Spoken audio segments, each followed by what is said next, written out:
नरक भोग के बाद फिर भोग योनि क्यों?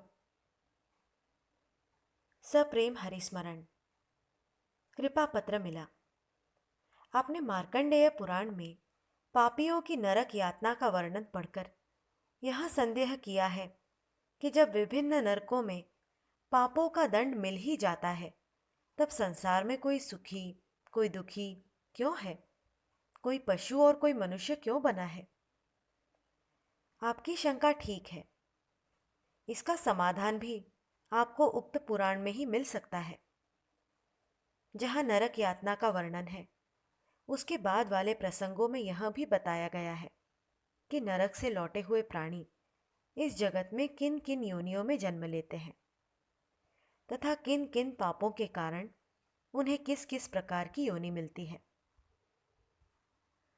वहां प्रसंग पढ़ने से यह बात स्पष्ट हो जाती है कि जीव अपने शुभ और अशुभ कर्मों का फल भोगने के लिए जब स्वर्ग और नरक में जाता है, उस समय वह शुभाशुभ कर्मों के अधिकांश फल को तो भोग लेता है। कुछ पुण्य अथवा पाप बाकी रह जाते हैं, जिनके अनुसार इस लोक में उसे विभिन्न योनियों की प्राप्ति होती है। अतः यहाँ जो विषमता देखने में आती है, वह अपने ही पूर्व कर्मों का ही फल है। नरक यातना के द्वारा पाप का दंड भोग लेने पर भी जो उसके अंतःकरण में पाप के संस्कार जमा होते हैं, वे नहीं जाते।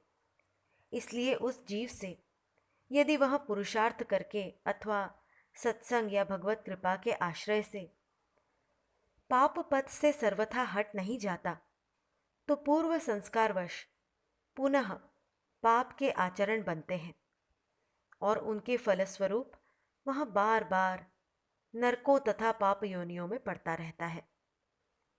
जब भगवान की दया से उसमें सुबुद्धि का उदय होता है और वह सत्संग आदि के प्रभाव से भगवान के नाम जप आदि में लगता है, तभी उसके पाप संस्कार दूर होते हैं और तभी वह उत्तम गति का अधिकारी हो पाता है। पापाचारी मनुष्य पाप योनि में पड़ता है, इसका समर्थन वेद की श्रुति भी करती है।